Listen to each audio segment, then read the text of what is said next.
this is more general musings rather than a discussion, because we're not going analytical. It's literally what we can remember from, what was it, months ago now. And then we've not got the full wiki kind of in front of us to say that we remember offhand. This is just what we recall from the episodes. So we're going to have a discussion about the 7th time loop. The villainess enjoys a carefree life married to her worst enemy. And this is the anime, the one that was recent, and I think it was, how much episodes? 12 episodes? 12 episodes. The brief summary is... that we have our main character, Rishe, and she is on her 7th incarnation, I guess. She meets characters that she has come across before, and this is about her 7th life, what she plans to do with it versus what actually happens and how things tie together. Yeah. So this will definitely contain spoilers because, obviously we're going through kind of the whole series. So the first episode starts with her as a soldier. I think it's a soldier or knight or something. Mm-hmm. And they're in a corridor and they're kind of waiting for an enemy to come towards them. Yeah. I think that is when we're introduced to, what's the name again? Arnold? Or... Yeah. Yeah. But obviously we just think he's like the random villain at this stage. He basically has a fight with her and she's fighting with him, but then he ends up killing her. Yeah. And then the main part of that first episode begins where she wakes up, like we think it's a dream kind of scenario. But then is it in that bit that it becomes apparent that she's done this before? Yeah, because I think it plays out that the I can't remember if he was a prince or a duke, but he was breaking off the engagement, and that's when she recalls, this has happened before, or we're introduced to that notion of, okay, this has happened before, this is not her first time dying and coming back. And so then this is the start of her 7th life.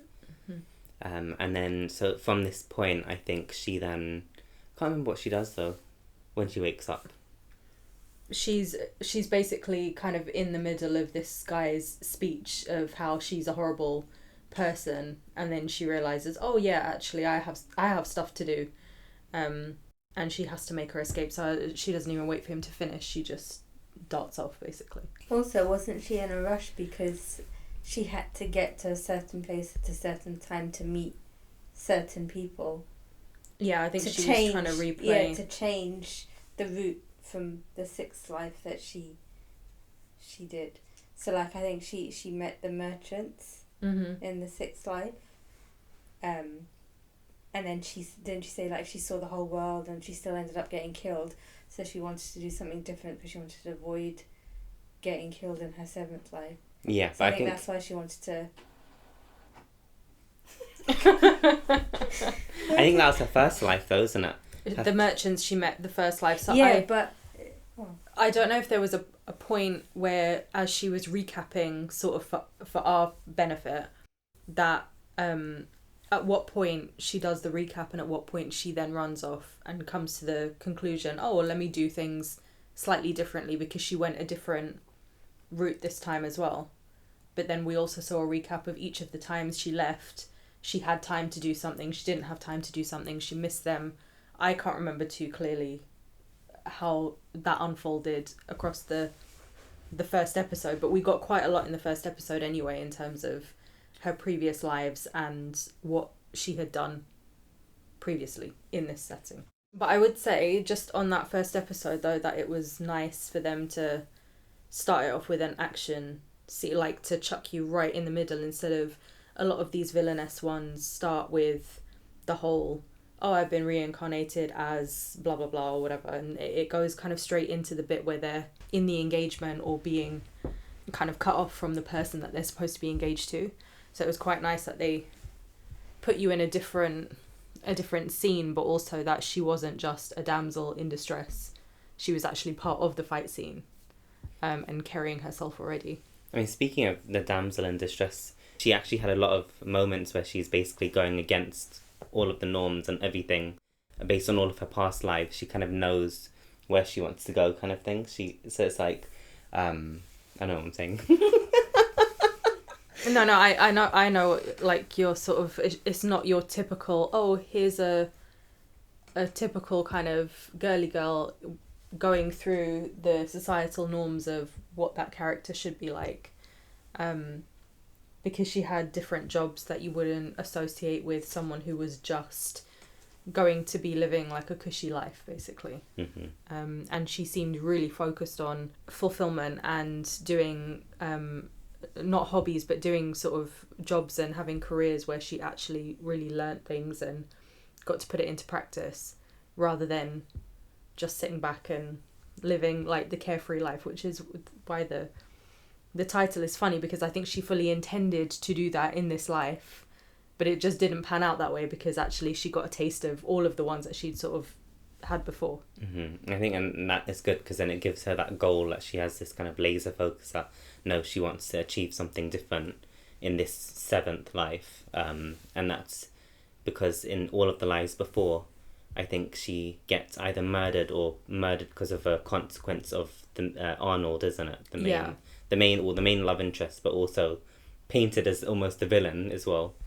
And wasn't it like it was always 5 years in, or is that something I'm sure that's what she said? It was like always she got 5 years worth of living out life before then something kind of ended. So she already knew that there was a kind of allotted amount of time that she would have at the minimum to sort of do something different and to live out this lifetime. Which is kind of like in itself kind of shocking, because it's the first time, imagine, she's like living it out and she just dies again. Yeah. And then obviously as it keeps happening, it must be like, okay, well, now I know I only have this amount of time.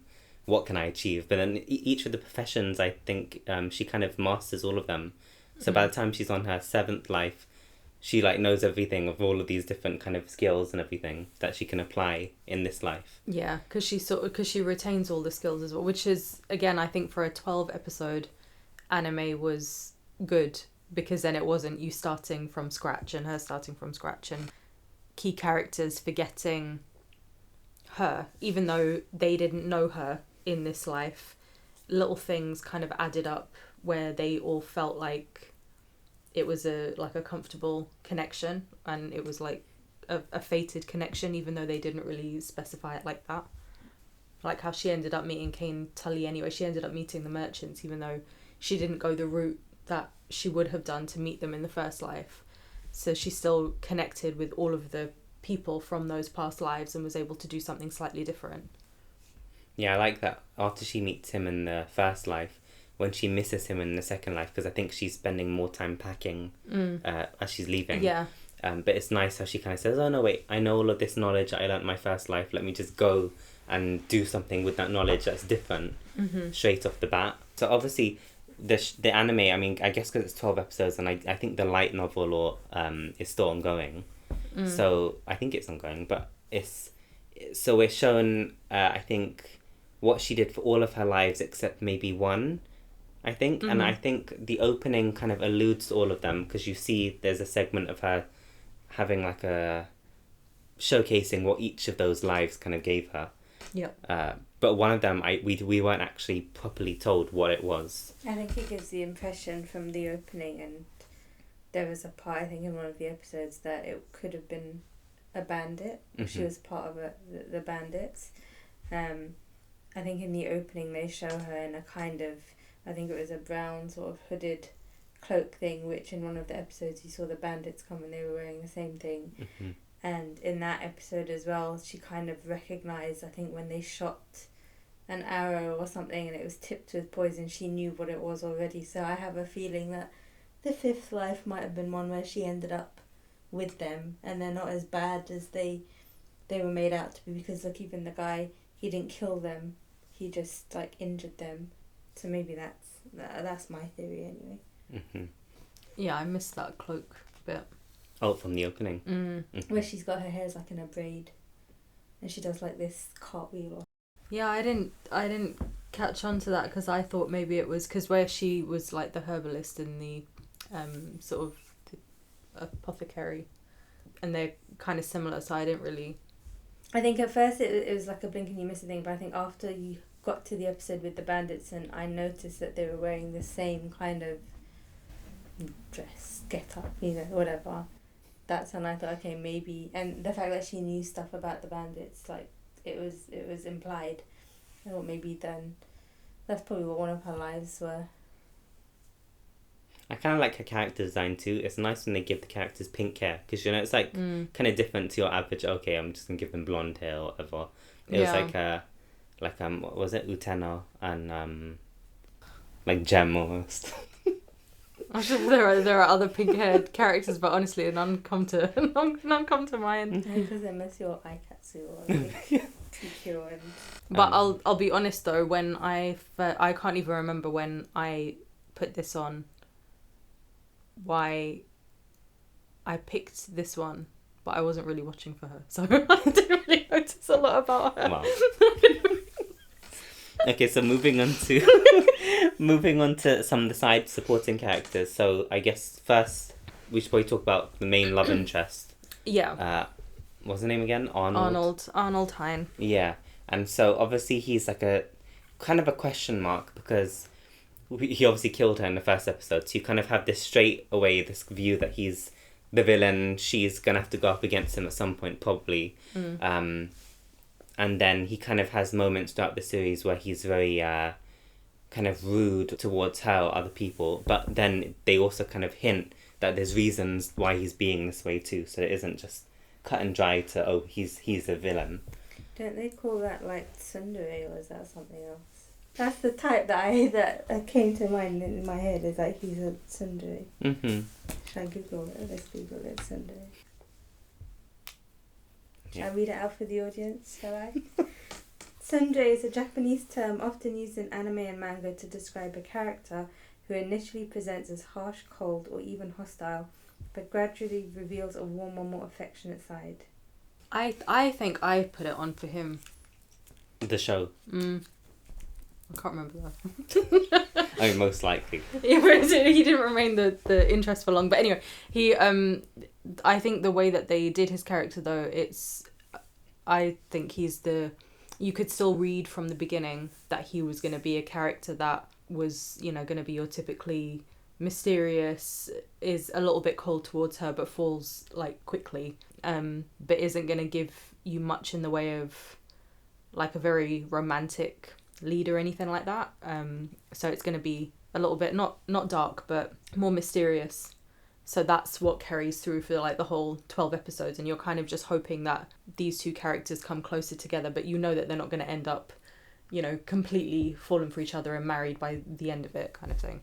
But then you just don't know really like how, because this is just the first series, isn't it? So I don't know how much she'll kind of bring out in him for it to like see how their relationship will kind of blossom as such, because it's almost like, you saw like the soft moments where he was giving her the ring and stuff, but then after it was kind of like you had the cold thing again. Yeah, he was keeping it at like arm's length almost. So maybe he has his own thing, because as well in the is it opening or ending, you see him in a his foot bandage. Yeah, I don't know what that, because you see it in the ending, but at no point in the 12 episodes is he injured. She talks about the scar that he has on his neck.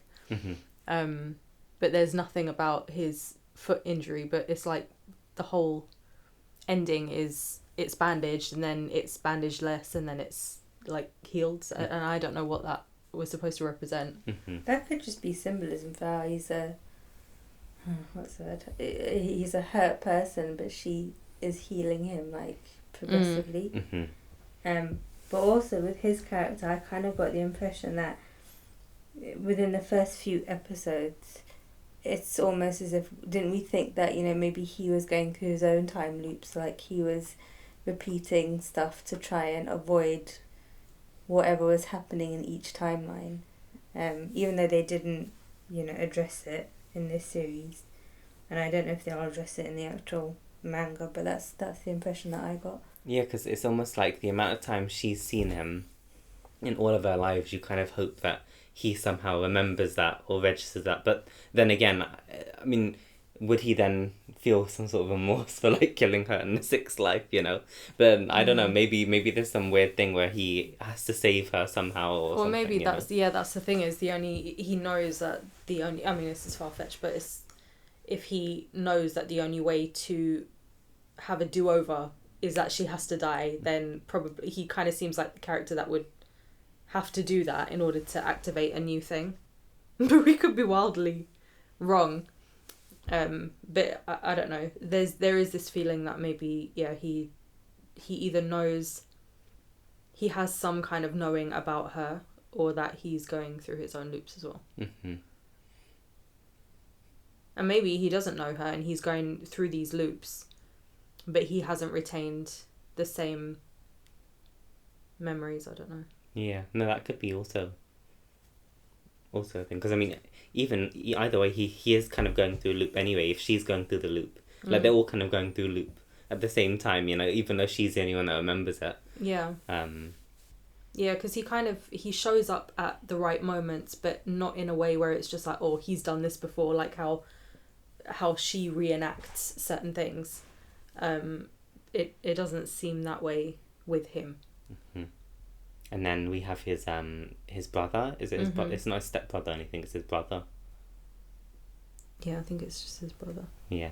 And he experienced coldness from him all his life, which is why you have the brother acting out a lot and actually trying to sabotage Rishe. Yeah. And her endeavours, because he wants to get the attention of the brother. Mm-hmm. But then you do have that kind of small conclusion where he does realise that the brother actually does care for him. It's just not overtly kind of shown, isn't it? Yeah. And I think his brother anyway is a bit of an unsung hero, because I actually really like him as a character, because even though he has a big chip on his shoulder, and he's doing the wrong things for the attention, he has a lot of connections and a lot of eyes on the ground, and I like the fact that she utilises that in the series as well, in a good way. Because I can't remember, like, after we see him the first time and Who, Theodora? Yeah, and then after, when he helps her later on when it comes to the firework thing, isn't it? Yeah, well, that's what I mean with the eyes on the ground. So basically he's got he does a lot of work with the slums. So instead of him being your typical prince, where he's, very pampered and stuff like that, he I think he tries to come across as, I am not suitable to be your leader necessarily. I'm not going to be in competition to take the throne, so that he could be closer to the ground, work with the people of the slums, and actually do his charity work. But in doing that, he then is able to make or have those relationships with the people who live there and understand them, and for them to help him out. So it's like he's got his own little kind of ring of soldiers, who knows what's happening. And the fact that he then goes to Rishe and says, well, you can utilize us, whenever you want, because he sees how important she is, or at least how much the brother's fallen for her. Speaking of the actual relationships, it's nice how Rishe uses the relationships from all of her lives in this present life, even though none of them remember her. It's nice how she kind of uses them for different purposes. Yeah. But it's not like she's using them without giving back. She's always trying to help them, to try and kind of make it beneficial for them as well. So we have Cain. And that was the guy who the mercenary was. No, he's he's the merchant. Merchant. It was an M word, but I couldn't remember. Different to a but like he's the one that she met in the first life. So after the whole engagement fell apart, she came across the merchant, and he's the one who showed her the world, basically, and opened her world up. Because before that, she was kind of just confined almost and restricted in what she kind of did and saw, isn't it? And obviously, so how she helps him later on is he is a kind of apprehensive, because with him, I think she's learned a lot of you need to kind of have a bargaining chip with people and kind of make negotiations. She helps him because she knows. Does she know his sister's sick, or does she find out? She knows already, isn't it? Oh, actually, I can't remember if it was. She did some digging and she found out about his sister. Yeah. So the sister's sick, and so that's how she basically helps him. But I'm sure she does it in a way that isn't like, oh, I have the potion for you, and it's not blackmail. It's like this was gonna go to you regardless. But it, I'm just saying that it would be, if I can do this, then hopefully you'll see that I'm kind of worthy of working with, I guess. And that's the nice thing about her character, is that she's not malicious like that. She's kind of always giving back almost.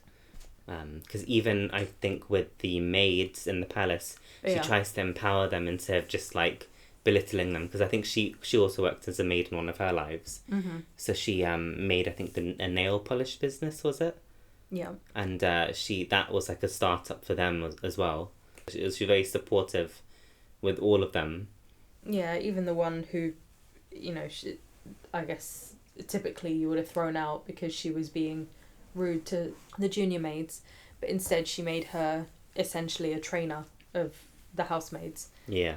So I think that was what was good about her character, is that she recognises certain traits or potential in people, and she fosters that rather than just sort of logs it and says, oh, okay, yeah, that's fine, I can use that at some point. What did you think about... Oh, Kyle? Yeah. Kyle. I had a soft spot for him, but I think only because he was so... Poor thing, he was so weak. and when he went to talk to Arnold, and he couldn't really negotiate, but obviously he's leading his own kingdom, empire, his own territory anyway, and he didn't get out of him what he needed. So it kind of the fact that he's a very soft character, you feel for him, and obviously he's sick as well, so he does play a part in the whole thing. Yeah.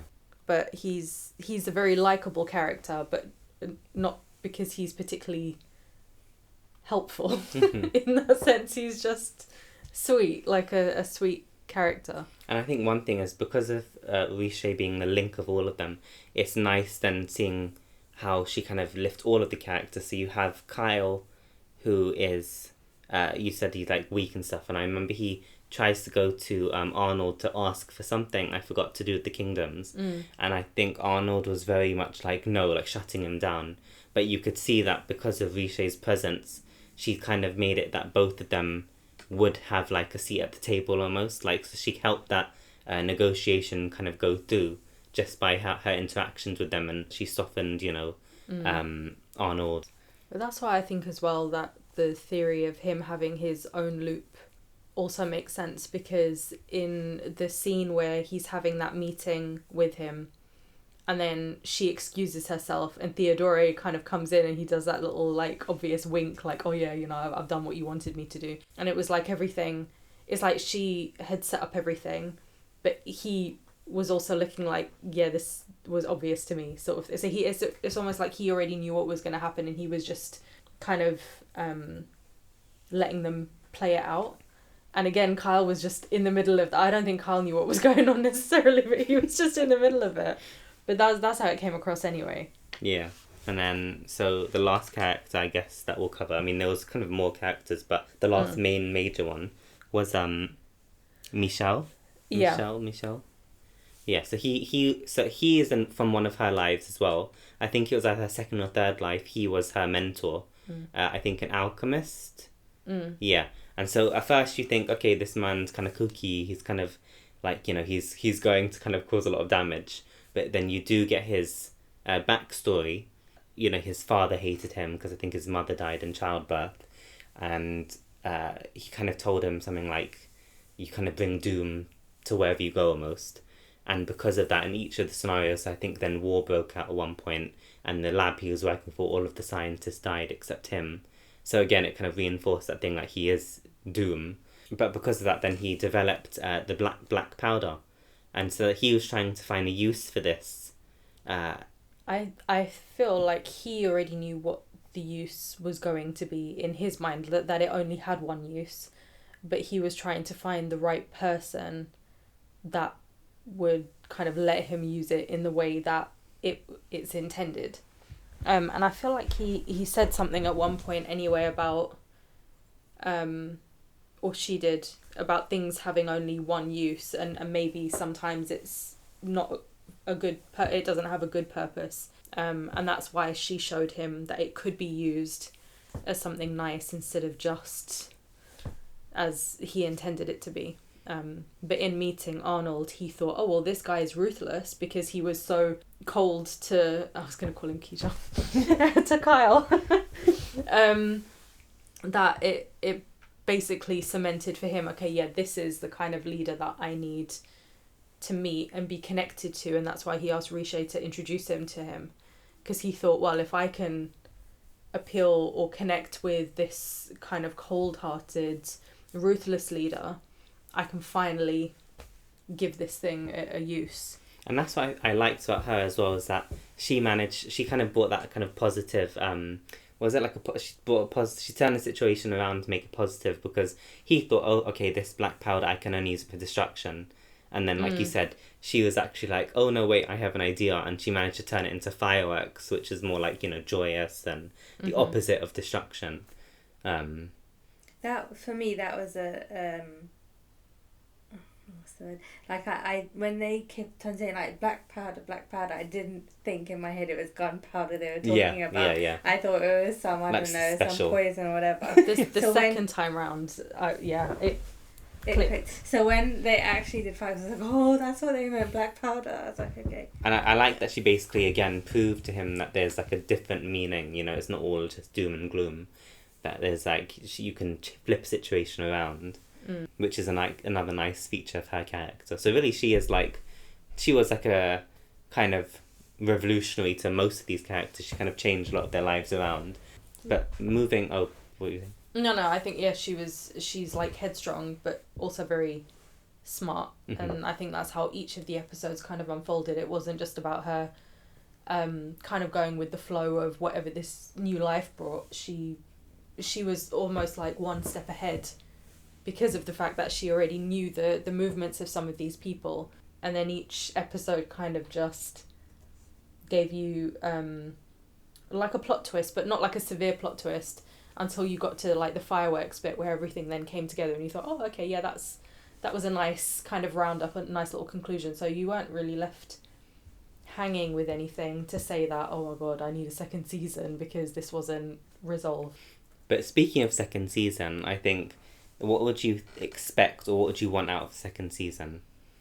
Or like, what would you think as well? What do you think is going to come? Because obviously, it's not finished, the light novel. I kind of want to know if there's going to be more of an indication as to what her fifth life was, whichever of the lives that they didn't go into detail about, and why it is that they omitted that anyway. Because it seems like... I don't think it was a case of, oh, okay, we only have 12 episodes, because they could have just, slotted it in. But, the reason for why that is significant. And then, obviously, the more of a relationship to develop, because right now it's still very transactional, because she got the ring and everything. But it's... you still didn't get any kind of...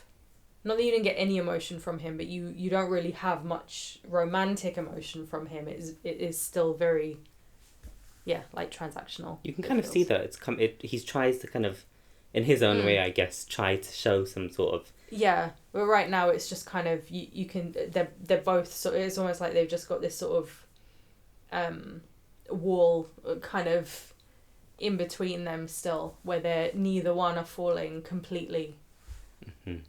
Like, I think if what I would want maybe added was, so like you said, I'd want to know more about each of the lives, because I'm sure there were some pivotal moments in all of those lives that they could share. But I think as well, I want to know what his deal is. Like, basically, is he also going through a loop of his own, and where will that lead? And then is it just going to end to 5 years? Is she going to make it past the 5-year point in this 7th life? Because obviously it's 7th time loop. I mean, I guess the plot twist will be if there's, she dies again, that becomes the 8th time loop. I don't know. Yeah. But you want to know, like, is this it? Is this going to be, like, where she kind of stops the loops?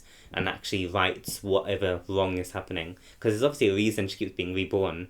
She gets to relive it for a reason, and I think it's interesting to see what that reason is. Yeah. Yeah, I think I want to see a bit more of the kind of power couple type vibes as well, because like, you know, where they have the scenes where she's training and he's fighting with her, and you know that she can hold her own anyway in this. Okay, he killed her in the sixth life, but I mean that she could still fight. So it would be nice to see more of that dynamic. Mm-hmm. They could include a couple more scenes with Lorvine, I think was his name. That was was he a general? The guy that was doing the training for the knights, mm-hmm. or the soldiers. Is that for story-wise, or just like I can? No, just because he only had a little bit of time. But then I'm sure she also did mention that he was a ruthless, or supposed to be a ruthless character as well. But you don't really get much backstory for him.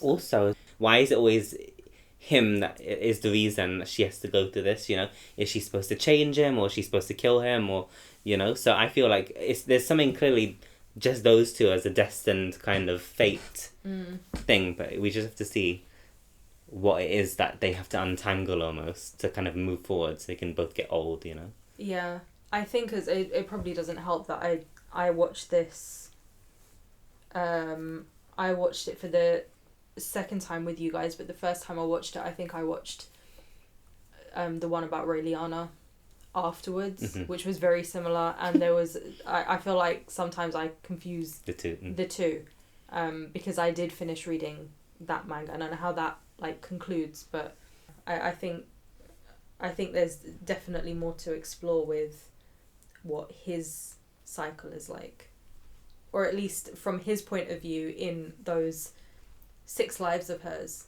what was his point of view like, mm-hmm. and the other characters that she comes to meet, like what were they doing in the times that she didn't meet up with them and she was off doing other bits, because I think the Michelle and Kyle she came across twice when she went to help out. She wasn't under, or it was Michelle that she met twice. So yeah, it would be good to know what their sort of point of view was. Or if they just do a second series where actually they don't really cross over too much with these kind of main characters. But I think they should. I think they should still feature them. Imagine how terrible it would be if the second series starts with her dying at the end of this life. No, I don't think it'll be, because obviously I think they the way they ended it is you have to...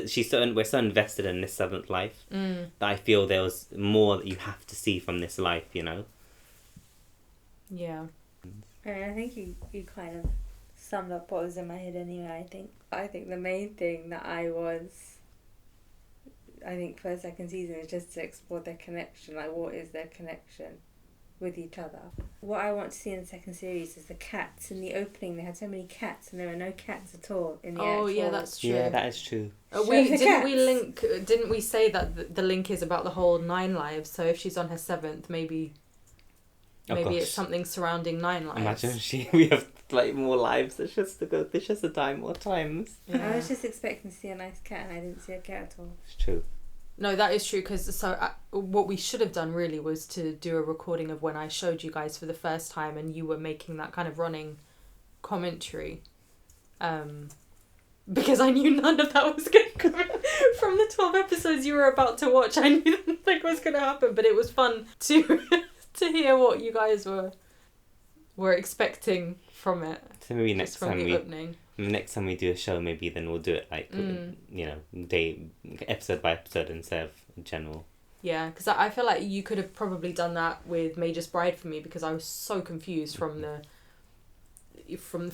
first episode, or even the expectation of it going in, what it would be, and from that first opening, that that whole kind of feeling. Mm-hmm. Did anyone have a favourite character? I think if anything it was just her. I mean, it's kind of vanilla to say like the main character, but it's because she really was like an interesting character, because she kept kind of surprising everyone.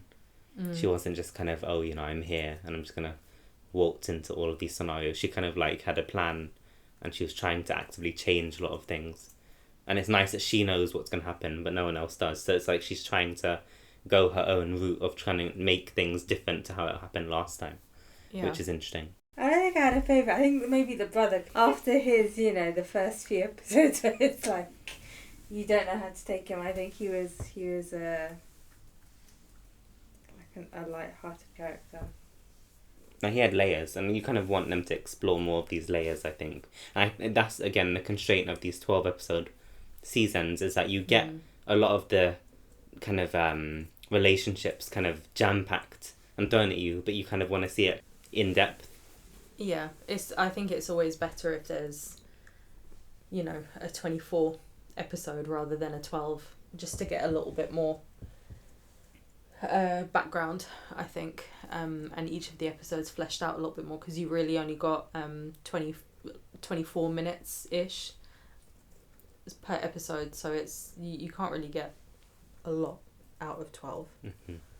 But all in all, I mean, hopefully they do a second series, and the light novel's ongoing anyway, so that will probably have all of the spoilers first. But it'll be nice if they actually conclude it. Yeah, I mean, I'm only on page 32, so I've not even... I think that is only as she's meeting Arnold for the first time, before she jumps off the balcony. I've still got a way before it gets beyond the series, but it will be good to see what it does tell you, or if it fills in any blanks that we didn't see in the series, or explains anything in a bit more detail in between. So that was our musings on the 7th time loop. What was your thoughts on the series? Did you have any characters you liked or disliked, and where do you think the story will go if there's a second series? Or maybe you know more, maybe you've read the light novel, so don't put spoilers obviously, but where do you think the story will go, and let us know in the comments.